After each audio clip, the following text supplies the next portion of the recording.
নমস্কার, আমারই চ্যানেলে তোমাদের সবাইকে স্বাগত। আজকে আমার রেসিপি হচ্ছে কাঁচকলা, আলু আর কাজু দিয়ে একটা রেসিপি। যারা কাঁচকলা খেতে পছন্দ করো না তারা এইভাবে করে দেখো, অবশ্যই ভালো লাগবে। চলো শুরু করি।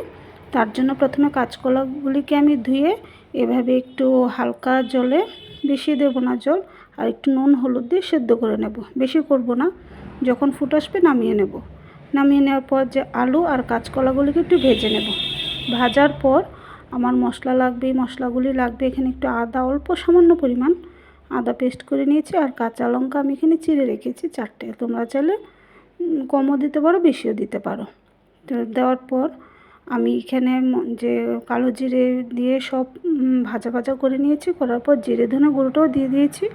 যখন সব একসাথে মিশে যাবে, ভাজাও হয়ে যাবে ভালো করে, তখন তার মধ্যে আমি কাঁচকলা আর আলুগুলিকে দিয়ে দেব। যখন সব একসাথে মিশে যাবে তখন তার মধ্যে একটু জল দিয়ে দেবো।